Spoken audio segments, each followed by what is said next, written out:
दोस्तों, आर्यन खान का बर्थडे का जश्न पूरी तरह चकनाचूर हो गया, क्योंकि जिस आर्यन खान ने अपना पिछला जन्मदिन दुबई के 5 स्टार होटल में धूमधाम से मनाया था, उस आर्यन का इस बार का जन्मदिन एनसीबी के दफ्तर में गुजरा। करीब 7 से 8 घंटे तक आर्यन से एनसीबी दफ्तर में कड़ी पूछताछ की गई और रात के करीब 11:15 बजे आर्यन को छोड़ा गया। और अब जो खबर आ रही है वो शाहरुख खान के परिवार के लिए बिल्कुल भी अच्छी नहीं है, क्योंकि सामने आ रहा है कि ड्रग्स मामले में आर्यन खान को फिर से गिरफ्तार किया जा सकता है। सामने आया है कि आर्यन के जवाबों से एनसीबी अधिकारी संजय सिंह बिल्कुल भी संतुष्ट नहीं हैं। इसके अलावा आर्यन के साथ पकड़े गए अरबाज मर्चेंट भी अब सरकारी गवाह बनने को तैयार हो गए हैं। तो खबरें हैं कि आर्यन खान को फिर से गिरफ्तार किया जा सकता है। तो आखिर ऐसा क्या हुआ है एनसीबी दफ्तर में, और कहीं दोबारा गिरफ्तारी के डर से शाहरुख का बेटा आर्यन देश से ही न भाग जाए? तो क्या है पूरा मामला, क्या है इस मामले में और भी अपडेट, आपको बताते हैं सब। आप भी वीडियो को लाइक और शेयर कर अपना प्यार और सपोर्ट दिखाएं और कमेंट में अपनी बात अपनी राय जरूर रखें। तो आर्यन खान की मुश्किलें कम होने के बजाय बढ़ती ही जा रही हैं, और अगर शाहरुख के परिवार को ये लगता है कि जमानत मिलने से उनके बेटे आर्यन खान के सारे पाप धुल गए हैं, तो ये सिर्फ एक गलतफहमी है, क्योंकि भले ही समीर वानखेड़े को इस केस से अलग कर दिया गया हो, मगर नए अधिकारी संजय सिंह ड्रग्स केस के हाई प्रोफाइल मामले को यूं ही नहीं जाने देंगे। और इसकी बानगी उस वक्त देखने को मिली जब आर्यन खान 12 नवंबर को एनसीबी दफ्तर में अपनी हाजिरी देने के लिए पहुंचे। हमने आपको पहले ही बताया था दोस्तों कि इसी हाजिरी के दौरान एनसीबी अधिकारी आर्यन खान से पूछताछ भी कर सकते हैं, और हुआ भी बिल्कुल ऐसा ही। आर्यन खान से एनसीबी की टीम ने करीब 7 से 8 घंटे तक इंट्रोगेशन की, और इसी पूछताछ को लेकर सामने आ रहा है कि एनसीबी अधिकारी संजय सिंह आर्यन के जवाबों से बिल्कुल भी सेटिस्फाइड नहीं हैं। उन्हें साफ पता चल रहा है कि आर्यन अपनी भाषा में नहीं बल्कि वकीलों के द्वारा सिखाए गए बोल रहा है, जो कि सरासर झूठे हैं, और आर्यन के पुराने बयान उससे बिल्कुल भी मैच नहीं कर रहे। वहीं आर्यन के साथ ही अरबाज मर्चेंट और मुनमुन धामीचा भी रेगुलर अटेंडेंस के लिए एनसीबी दफ्तर पहुंचे, और अरबाज से भी एनसीबी की टीम ने पूछताछ की। खबर है कि अरबाज मर्चेंट से करीब 2 घंटे तक एनसीबी अधिकारियों ने बात की, और इसी बातचीत के दौरान अरबाज ने अपने वकील पिता से फोन पर बात भी की, जो कि अरबाज के साथ एनसीबी दफ्तर आए थे और फर्स्ट फ्लोर पर ही थे। तो सूत्रों की माने तो अरबाज ने अपने पिता को बताया कि उससे सरकारी गवाह बनने के लिए कहा जा रहा है, क्योंकि अरबाज उस दिन आर्यन के साथ था और वो इस मामले में चश्मदीद भी है। और सबसे बड़ी बात यह है कि अरबाज ने अपने बयानों को बदला भी नहीं है। तो सूत्रों की माने तो अरबाज ने अपने पिता से फोन पर बात करने के बाद एनसीबी की बात को मान लिया और सरकारी गवाह बनने को तैयार हो गया। और अगर ऐसा होता है तो जाहिर सी बात है कि आर्यन खान की मुश्किलें और बढ़ेंगी।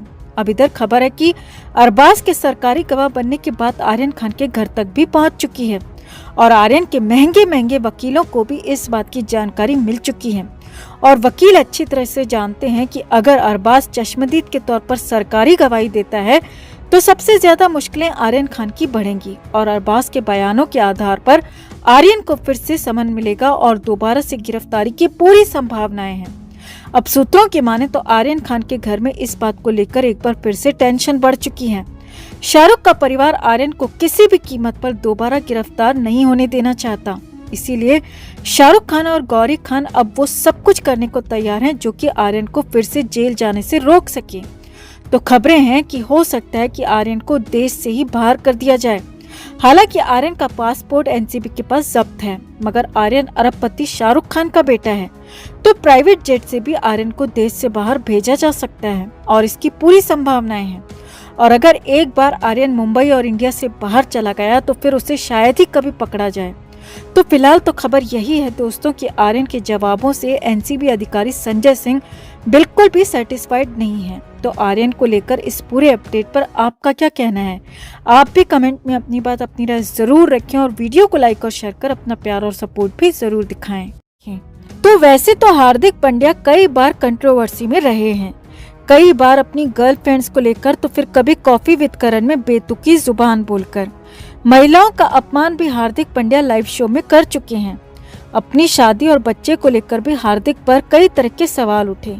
इसके अलावा साल 2018 से लगातार हार्दिक का क्रिकेट करियर भी डगमगाता ही दिख रहा है। अब इन सब के बीच जो आरोप हार्दिक पंड्या पर अब लग रहे हैं वो अब तक के सबसे घिनौने और गंदे आरोप बताए जा रहे हैं। दरअसल आर्यन खान के केस में रियाज भाटी का नाम भी सामने आया, जो कि संदिग्ध गैंगस्टर और दाऊद इब्राहिम का कथित गुर्गा बताया जाता है। उसी रियाज भाटी की पत्नी रहनुमा भाटी ने आरोप लगाया कि रियाज भाटी ने उसे अपने कारोबारी सहयोगियों और अन्य हाई प्रोफाइल लोगों के साथ जबरन संबंध बनाने पर मजबूर किया।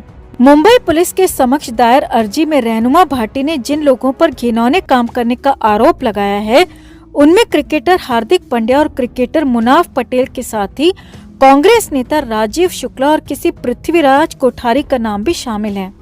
रियाज भाटी की पत्नी ने 24 सितंबर 2021 को अपनी शिकायत दर्ज कराई थी, जिसे न्यूज़पेपर द प्रिंट ने एक्सेस किया है। इस शिकायत में हार्दिक पांड्या, मुनाफ पटेल, राजेश शुक्ला और पृथ्वीराज कोठारी के नाम शामिल हैं।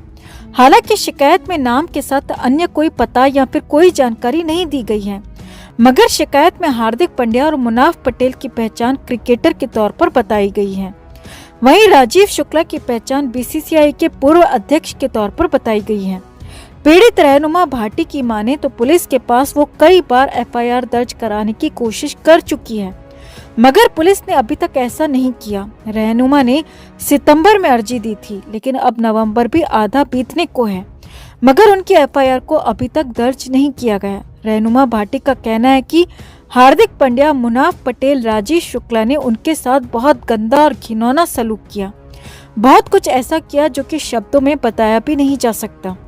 अब द प्रिंट का दावा है कि मुंबई के सेंटा क्रूज पुलिस स्टेशन, जहां पर यह अर्जी दी गई है, वहां के एक पुलिस अधिकारी ने नाम न छापने की शर्त पर कहा कि हाँ, हमें ऐसी शिकायत मिली है जिसमें हार्दिक पांड्या समेत 4 हाई प्रोफाइल लोगों के नाम शामिल हैं। हम अभी और ज्यादा ब्यौरे का खुलासा नहीं कर सकते क्योंकि अभी जांच चल रही है।